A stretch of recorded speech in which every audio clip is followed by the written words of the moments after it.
I'm 680's Momin Qureshi at the University Avenue courthouse, where convicted killer Dylan Millard was back in court to begin his third first-degree murder trial, this time accused of killing his own father. Millard entering the courtroom wearing a gray blazer with black pants and glasses, with his hands cuffed, entering a plea of not guilty. The mother of Laura Babcock, the woman Millard has already been convicted of murdering, sitting in the front row. There are a few differences between this trial and the ones Millard has already been through. This one has no jury, with the judge being the only one who will deliver the final verdict. And unlike the last trial where Millard represented himself, he has a lawyer this time. The highlight of today's hearing centered around photos from the night of Wayne Millard's death, with some graphic images showing him lying on his side with blood and fluids flowing from his head onto the pillows and sheets, with the gun on a bag nearby the bed, all while Dylan Millard looked on intently from the holding box. This trial is expected to feature more than 20 witnesses and last approximately a month. Dylan Millard, the heir to millions, crumbled to the demons inside his mind. The real-life American psycho committed multiple horrendous crimes before the age of 30. The troubled man was born in 1985 to Wayne and Madeleine Millard, and was the heir to the multi-million-dollar airline Millard Air. Dylan owned a fleet of luxury cars, several properties, and was the record holder as the youngest soloist Canadian to fly a plane and helicopter on the same day. Despite having everything he could ever want in life, the demons that plagued Dylan couldn't be satisfied. Okay, Dylan. We're here with respect to an incident that actually happened yesterday, Thursday, November 29th, 2012, at, I believe, your home at 5 Maple Gate. Yes. In Etobicoke. And what I'd like you to do is just start from the beginning as to what happened and that brought the police into this incident. From the beginning? Well,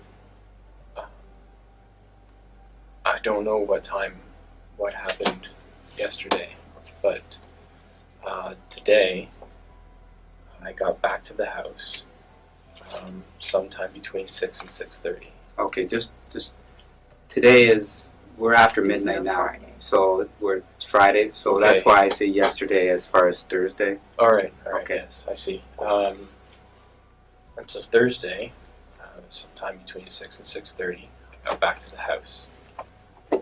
I'd been working at our family business in Waterloo. I came in through the side door. That's the door most everybody uses in the house. And I opened up the next door, which leads to the cat area of the house. It's the door from the kitchen to the hallway. And then my dog Pedo was waiting for me there.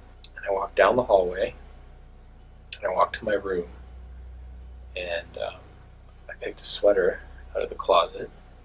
It had been a cold day.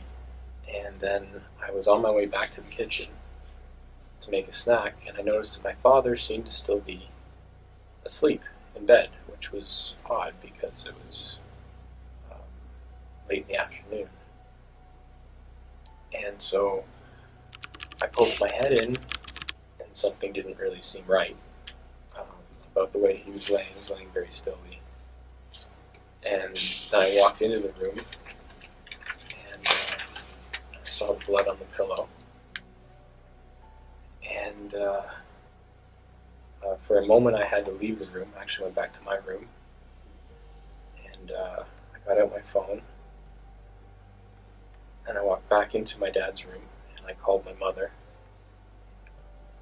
and I told her what I was seeing. I literally said, I'm standing in my dad's room, and there's blood all over his pillow, and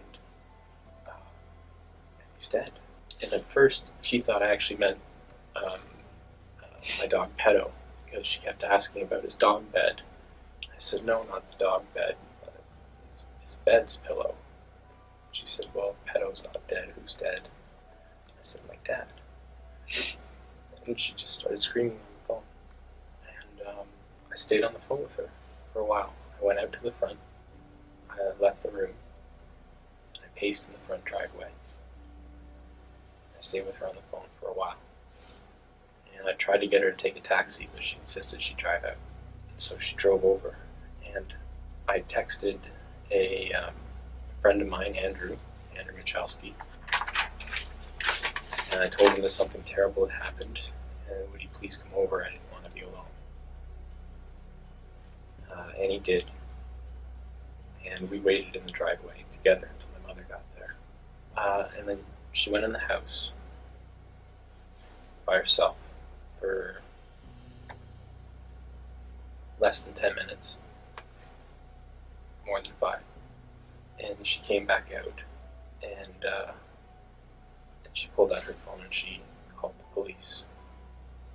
Or, well, she dialed 911. Fire truck came first, then ambulance, and then squad cars. I talked to some of the officers. They asked me when was the last time I spoke with my father,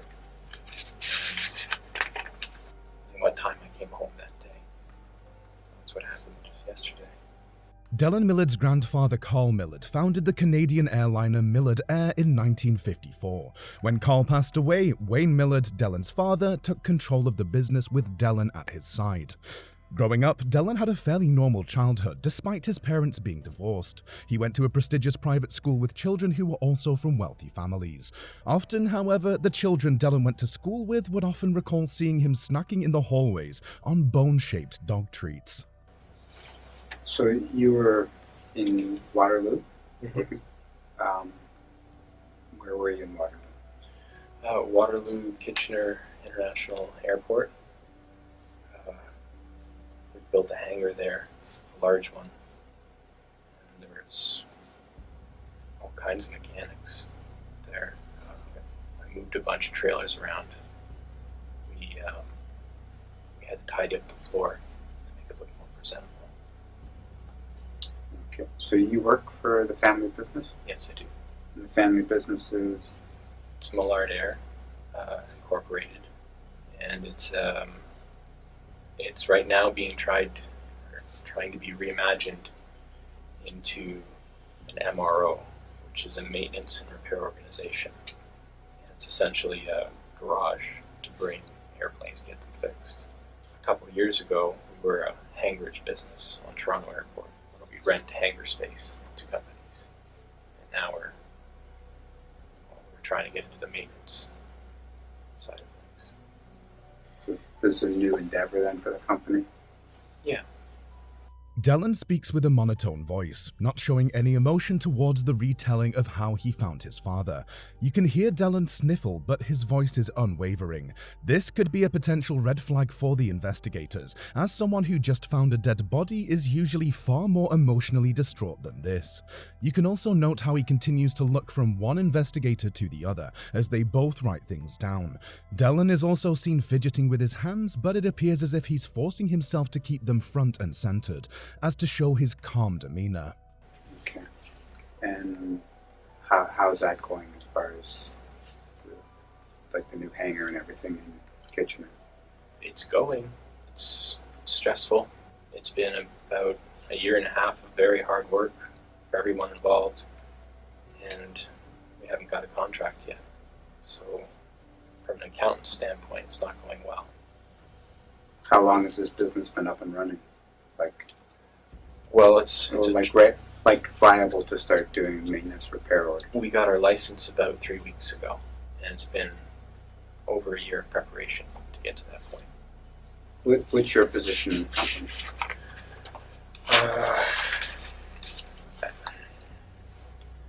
Business card doesn't have a title on it, but I think legally I'm vice president of the company. Okay. And when did you go to Kitchener? Got there after 11:30, but probably before 12:30, somewhere in there, right around lunchtime. Okay. And when did you leave Kitchener? To come back? Yeah. To Tobacco? I don't know. I'm just backwards engineering the hours. If I got home around 6 to 6:30, I would have left Kitchener probably about 4:30 because I stopped in Oakville. I have a friend that comes with me to work, and I was dropping him off at home. When was the last time you saw your dad? 2 hours ago, Like, in bed. no, I mean the last time you saw him alive, sorry. I keep wanting to say yesterday. It would be Wednesday at about lunchtime. I was just leaving, and he was talking with Robert Kozlowski, who is our business advisor. And I stopped for a moment to put my 2 cents in. They were talking about one of our managers, John Barnes, who's been difficult to deal with lately. And I was basically saying, let's just find somebody that's easier to deal with, because he's holding us back. And Father said, what did he say to that? He said, yeah, maybe later. And I headed out. I went to Oakville from there. When Dellen is asked when the last time he saw his father was, he answers 2 hours ago, when he was dead in his bed. During these often traumatizing events, people don't think about the last time they saw someone as when they found them dead. People will normally, right off the bat, answer the question with the last interactions they had when the victim was alive. This is another potential red flag the investigators need to note. Dellen is not responding to his father's death at all. He has remained monotoned, showing no emotion. Did you stay at the house Wednesday night? Mark's house, yeah. Is that Mark your friend? Yeah, That's in Oakville? that's in Oakville. I pick him up, I drop him off. Sometimes I sleep over. And he comes to work with me in Waterloo. And Mark's last name? Smitch. Smich. Where's Mark live? He lives in Oakville. I can't give you the exact address. I'll give you a street corner. Okay. He lives just off of Old Abbey Lane, very near to Third Line. But his actual street isn't Old Abbey. It's another small side street. In 2009, Dellen became friends with Mark Smitch. The pair enjoyed smoking marijuana and playing video games. Friends of both Millard and Smitch say that Smitch seemingly worshipped the ground Millard walked on. By 2011, the pair had grown closer despite Dellen's coldness towards Smitch in the beginning. During this time, Dellen and Smitch would arrange these so-called missions, where the pair went alone or with other friends on excursions to steal items left out, such as lawnmowers and construction equipment. A friend from the group would later testify, saying that these missions were for the adrenaline rush, as Dellen had access to extreme wealth. Now your dad's health. Can you tell me how his health was? Well, he threw out his back. It's been a while now. 9 months ago, between 7 and 9 months ago. And that really, really restricted his mobility. He was bedridden for 2 or 3 months. Recently, he's been able to drive himself out to Waterloo, and he has an electric scooter there. He goes around the hangaround. Does he have trouble getting around in the house? Trouble as though he can't do it smoothly, or couldn't do it smoothly. It was awkward for him to walk, but he would go around the house, no problem. Any other medical problems? It's a medical problem. Heart, liver, lungs. Strong heart, very strong liver. Have to be. Pardon me? I said it'd have to be. Why? He's always liked alcohol. He's always drank lots. And you'd have to have a strong liver. Was your dad a big drinker or a regular drinker or an alcoholic? How would you describe it?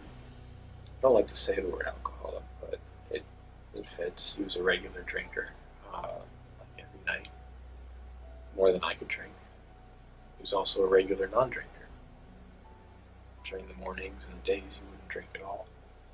It was always just late at night. And how much would he drink at night? It changes over time, all the time. Before he hurt his back, he was into whiskey. Mm-hmm. And what's the one that's bigger than 2.6? 40? Sounds like a big glass bottle like that. Mm-hmm. So you probably do one of those in 2 weeks of whiskey. But then when he hurt his back, he stopped drinking altogether.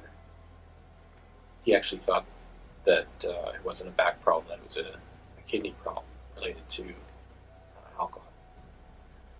Dellen didn't want to outright label his father an alcoholic, perhaps in fear that the investigators would use the label when speaking to other family and friends of Wayne Millard.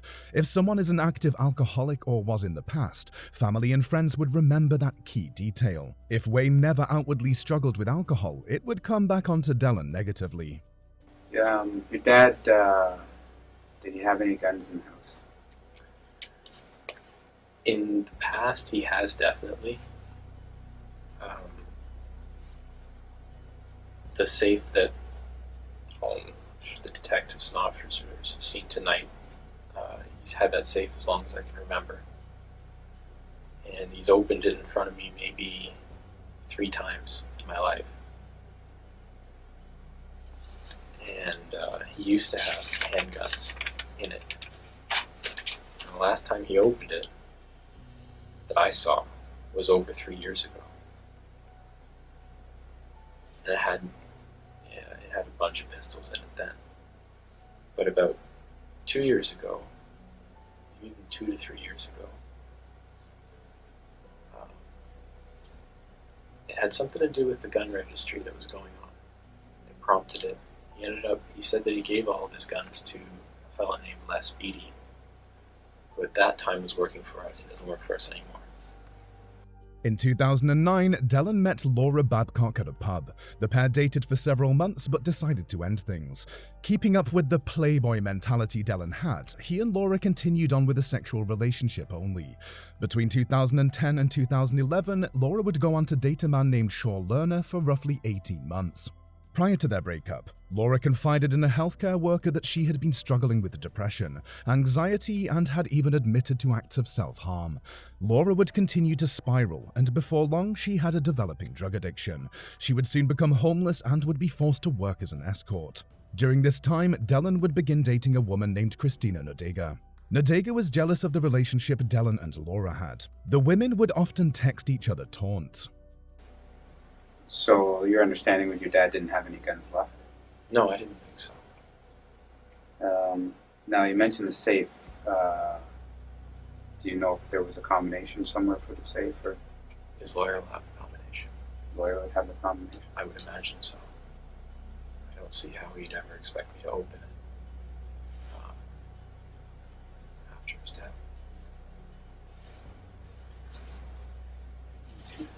All right, Trish, do you have any questions?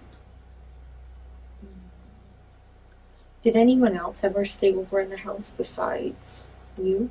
Like anyone else ever sleep over in that house?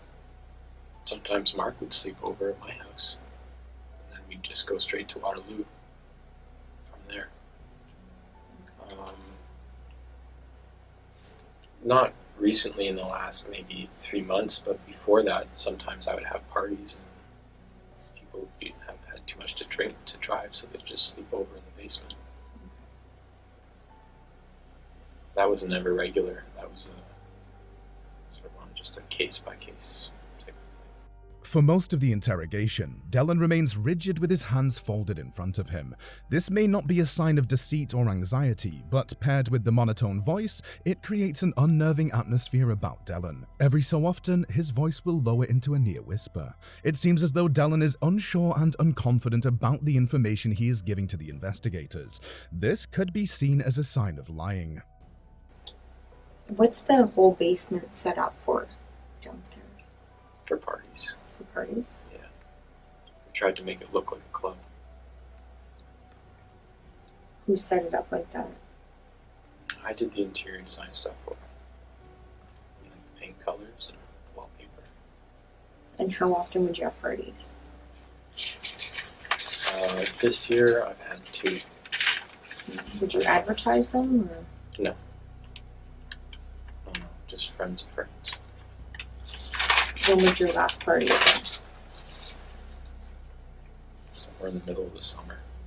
In July 2012, Laura Babcock was reported missing. The last time her parents had contact was when Laura arrived at their home to drop off her Maltese dog, a suitcase full of clothing, and a shoebox containing $1,000 cash. Laura was last seen on security footage meeting Dallin at a subway and driving off with him July 3rd. The last known location of Laura's phone was a cell tower near Dallin's home in Waterloo. An outgoing call to her voicemail was the last activity on the device. The same day, Dallin texted Mark Smitch, "I'm on a mission. Be back in 1 hour." The next day, computer logs show Laura's iPad, given to her by Sean, was plugged into Dallin's computer and renamed Mark's iPad. A photo was found on the device showing a rolled-up blue tarp. Shortly after these events, Dallin purchased a commercial incinerator meant for the disposal of dead farm animals. He endearingly named it the Eliminator.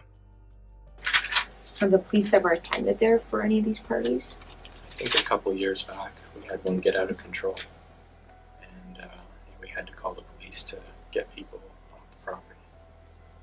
How many people usually come? Usually it's 20 or less. That night it was more like 300 or something. It was somebody posted on Facebook and it just went nuts. Doors in the house, are they usually always locked? Yeah. Different doors have different habits. The front door is always deadbolted from the inside. The side door is a combination that locks as soon as you close it. My dad's usually pretty good about going around the house at night to make sure we have wooden stoppers in the sliding doors that lead to the back.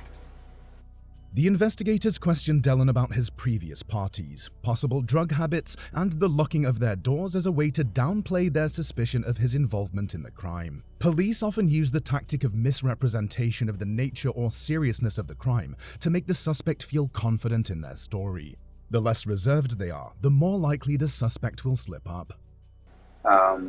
Your dad's sliding door wasn't locked, and there's no wooden stopper in there, and the screen wasn't locked. Is that? That's not unusual recently. He's been smoking a lot in the house recently. Smoking in the house, or? Yeah, he didn't used to do that a few years ago, but now he does, now he did, and he just opened the door. Tim Bosmer, a 32-year-old family man from Hamilton, was a contractor and was in the middle of building his family's first home. Because money was tight for him, he decided to sell his Ram truck and buy a less expensive one. In May of 2013, Tim put an ad online advertising his truck. On May 6th, around 9:30 p.m., Dallin and Smitch called Tim wanting to test drive the truck. This was going to be another one of their so-called missions. But little did Tim know, the two men were going to take their crime to a whole new level. Okay, was your dad depressed at all? He had depression in him. He carried some great sadness with him throughout life that I never really knew exactly what it was. He never really wanted to share it with me. It wasn't like he was always sad either. Did he get treatment for depression? No. Was he under a lot of stress with this new endeavor? Lots this year.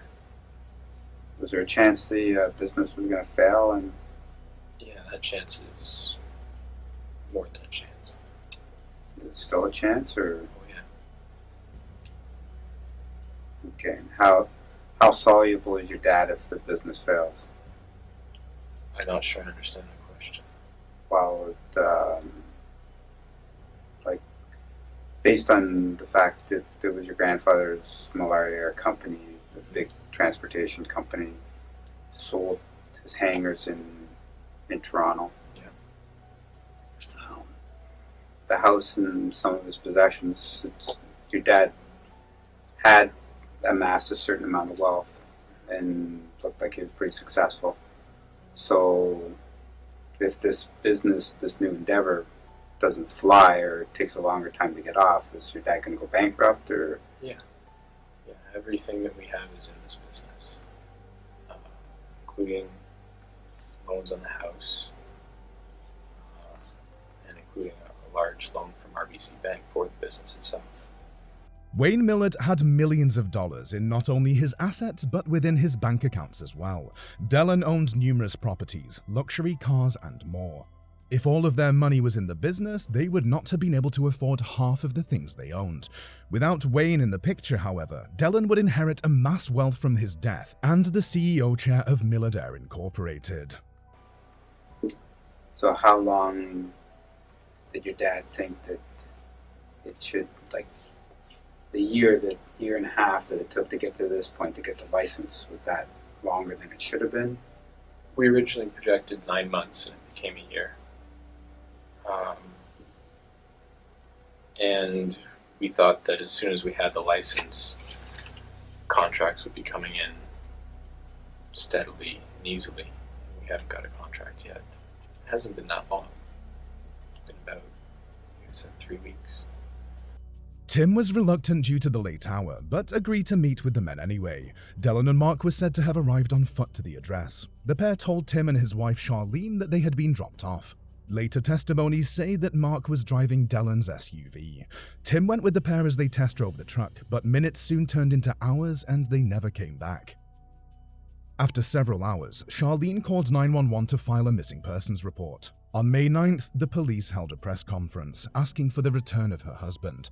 Unlike their response to Laura Babcock's missing persons report, the police department took Tim's case seriously. A report later came in that someone had found Tim's phone in an industrial site. Police were able to determine the phone used to call Tim about the ad was a burner phone.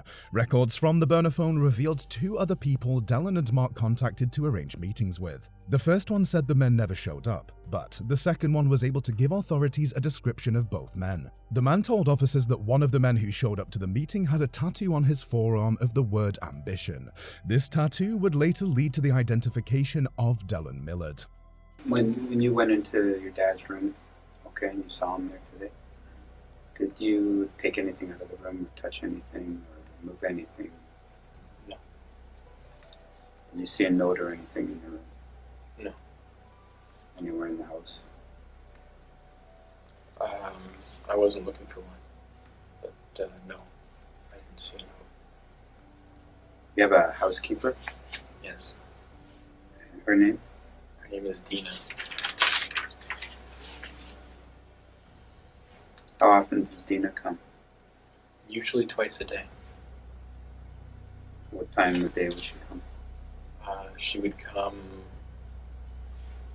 late morning, say between 9 and 10 would be the first time she'd come. And then she'd probably come again around 5 p.m. to 6 p.m. Okay. Was that Dina that pulled up when I was talking to you and your mom Yeah, today? it was. Okay. And that was a little bit later. That was like... I don't know what time. That was like 9 o'clock at night. Yeah, we'd already been there. After 9:30. Through the entire interrogation, Dellen has given only general timestamps, nothing too specific but nothing too broad either. He's trying to keep the timeline tight while also trying to lead the interrogators in a different direction. But as you can see here, the interrogator is employing a bit of trickery by presenting Dellen with false evidence of guilt, implying that Dellen is guilty of lying. This is a common tactic used when they are looking for more specific details. Had she been there earlier in the day, do you know? I noticed that his dinner was served on his desk, so she was probably there around 5. So if she was there at 5, why would she come back at 9 or 9:30? I don't know. Maybe just to clean up the dishes, but it's neither unusual or usual. It wouldn't surprise me that she'd come at 9 at the same time. She doesn't have a regular thing to do at that time, though. She's always come in and out of the house freely whenever she wants. Wayne Millard's death was eventually ruled as a suicide. No further investigation would continue into his death or Dellen's possible involvement. But that was until Dellen was arrested in 2013 for the murder of Tim Bosma, opening a whole different can of worms for Millard. On May 11th, police arrested Dellen for theft over $5,000 and forcible confinement. The next day, investigators found a trailer registered to Millard Air, with Bosma's truck hidden inside, parked at Dellen's mother's home. A search warrant was granted to the officers investigating Bosma's disappearance to search Dellen's farm. There, police discovered human remains that were believed to be Tim Bosma inside the industrial incinerator. Dellen's charges were upgraded to first-degree murder. Mark Smich was arrested and charged for his involvement in the crimes. While awaiting for Dellen's trial, Sean Lerner, who was Laura's boyfriend at the time she went missing, wrote a letter to the police department. Lerner claimed that they failed to file a missing persons report, take statements, or even search for her before abandoning the case altogether. Authorities began to suspect that Dellen might have had something to do with the disappearance of Laura. A text message was discovered during the time of Laura's disappearance, made from Dellen to his then-girlfriend Christina Nodiga, saying, quote, "First, I'm going to hurt her. Then I'll make her leave. I'll remove her from our lives." This piece of evidence solidified Dellen and Mark's involvement, leading to a series of murder trials. Dellen Millard and Mark Smich were convicted of the first-degree murder of Laura Babcock and incineration of her body during the first murder trial. Dellen Millard was then convicted of first-degree murder of his father, Wayne Millard. And finally, Dellen Millard and Mark Smich were both convicted of the first-degree murder and incineration of Tim Bosma. Millard and Smich were sentenced to life in prison with no chance of parole for 75 and 50 years respectively.